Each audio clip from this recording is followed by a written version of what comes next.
Everybody, welcome back. This is November 21st. It is a Tuesday. Today's discussion to pick up where we left off with jazz yesterday. Yesterday we talked about jazz music and what made the music different. And that's your bell ringer today, asking you a review of that question.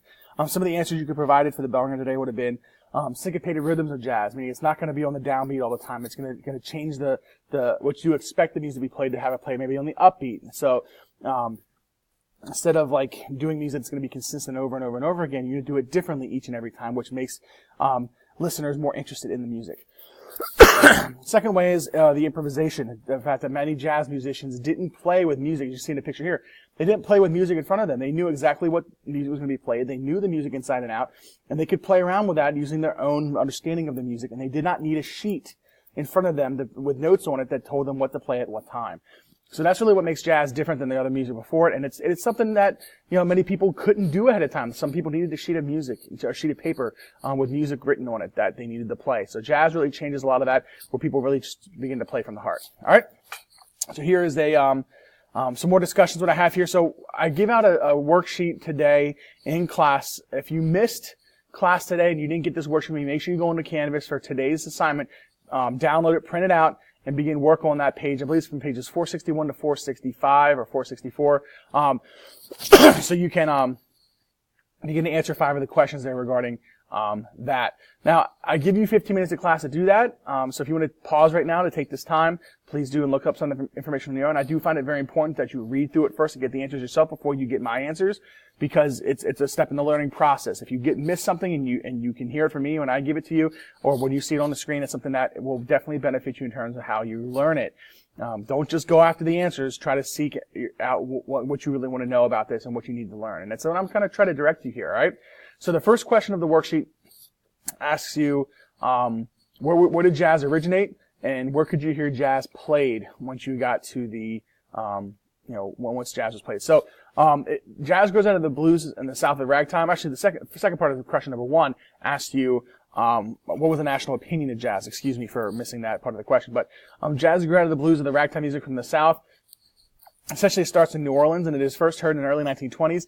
And it grows so popular, the national opinion of jazz. It's first hated by some people, but it's liked mostly by young people, but eventually everybody starts listening to it because it is a craze that everyone buys into. By 1929, nearly 2/3 of all radio stations played only jazz music, meaning the music that you saw or heard in the clubs or in the nightclubs at the time period, and that was really what you would have. Now, the second part of the question, number 2 in general, is where did you hear the music played, and who were some of the artists that you had?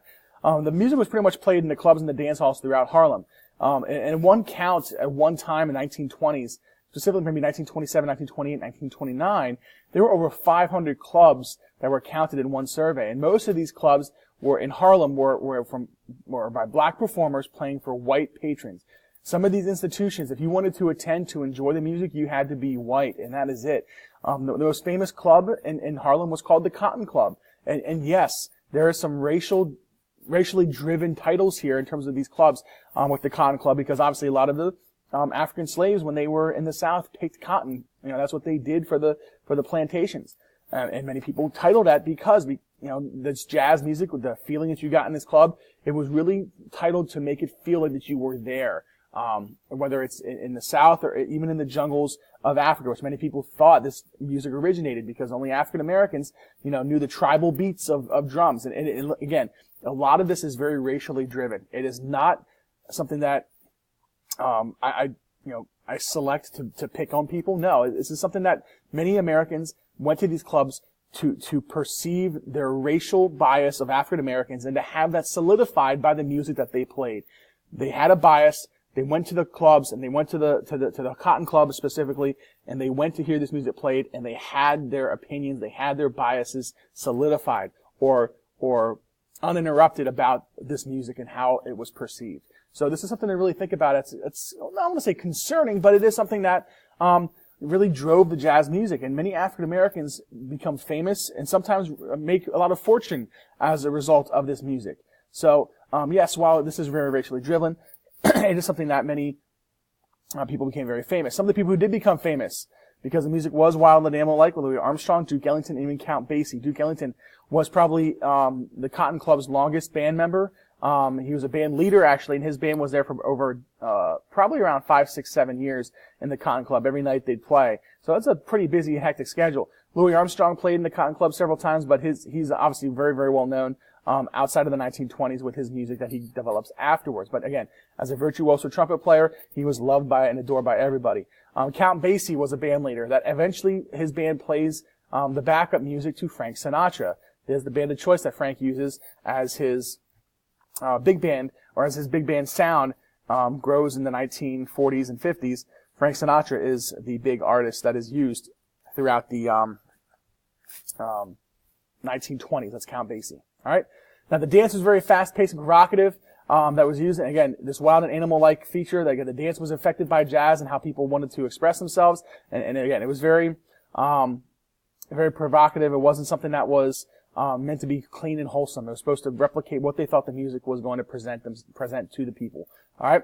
So, in this club, we also had alcohol that was illegally distributed in the club. So it wasn't just where people go to listen to it, but you had musicians there. You had people that were enjoying themselves with the dance. You had people that drank alcohol illegally in these clubs because of prohibition. So these clubs aren't the most wholesome of places, which is why a lot of people didn't agree with them early on. Number 3, the spirit of jazz. How does the spirit of jazz go into other art forms like painting and literature? Painters embraced this jazz attitude. If you look at jazz itself, painters showed the rougher side. This picture right up here is actually called Nighthawks by Edward Hopper. It really shows you that maybe the jazz age, you expect this barista right here to be more or less of a crowded, packed area where people would maybe drink coffee or be around. But no, the streets are empty. This barista is empty. So this really meant to show the rougher side of the jazz age. Cities, coal mines, bar rooms, street scenes. Anything that wasn't exactly embraced by the music itself, the jazz clubs, everything outside of the jazz clubs was shown, which shows a country that is, while might have been very awake at night during the jazz music while it was being played, slept very, very heavily a lot. Not from a sleeping point in terms of literally sleeping, but figuratively. This is a country that seemed kind of dull outside of the jazz clubs. So when we look at this, obviously this bar room really shows you kind of that idea. And then also the literature. Many people that wrote books at this time spoke out against these wild ambitions. The biggest book at this time that really replicates this is The Great Gatsby by F. Scott Fitzgerald. He writes about the lack of genuine thought, the lack of genuine relationships here in the 1920s. People are either used or they are users.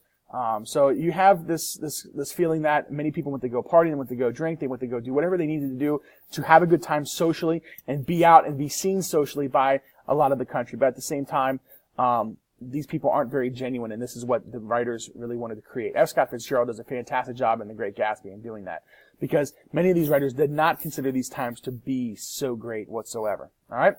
Finally, the last question here, there's 5 questions, one about the Harlem Renaissance, but we'll get to that on Tuesday when we get back from the break. But I want to get to this lost generation topic here, right? But writers are people who felt disconnected from their society and its values, and that's what this lost generation wanted to mention.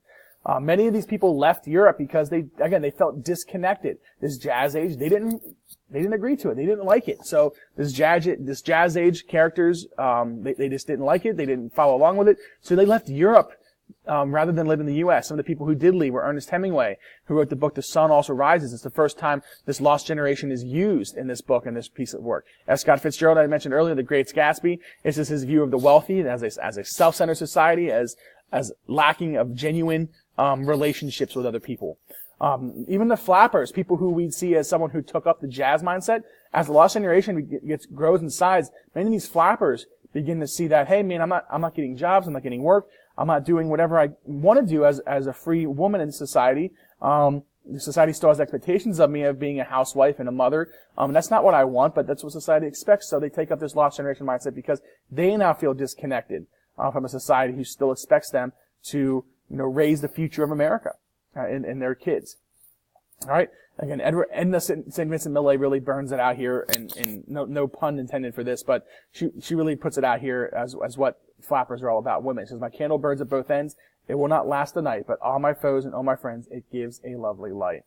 It goes with the phrase, the candle burning at both ends, meaning that the wax will run out quickly, which means you'll get tired and you won't be as effective for future use. So that's kind of what it's like. But however, for the time being, the light that this candle gives is very, very great. So that's kind of what the flappers took off, and they took up this lost generation mindset because they, again, themselves feel like they are disconnected from society. So that's the video for today. So these are the 4 questions. You want to pause these and make sure you get information on these on the worksheet. That's fine. But we will talk about the Harlem Renaissance, a little bit more in class on Tuesday, because I want to get more in detail into it, because this is the first time in American history where African Americans are actually desired people that need to be seen and heard, or have to be seen and heard by the general public. It's the first time that they're kind of respected in this way. However, at the same time, there are a lot of people in the country that still want to treat them like second-class citizens. So how do they react to this new fame, this new fortune that African Americans are leading jazz? They're leading the culture of the United States forward, but again, they're still not treated as equal citizens in a lot of cases. So we're going to look at some of these instances on Tuesday, and I want to kind of pause the worksheet here. So hopefully you get it all done, but again, that's all we have for today. If you're not going to be here tomorrow on Wednesday before the break, we are going to be watching a movie from the series America: The Story of Us. The video is called Boom. So if you want to find it on YouTube, America: The Story of Us, Boom, BOOM. That's about the 1920s, kind of going over all the different economic, social, and even political challenges and even changes that occur in the 1920s. So you can take a look at that and be good to go. All right, everybody, have a fantastic day. And this is the last video until after fall break. All right, have a good one.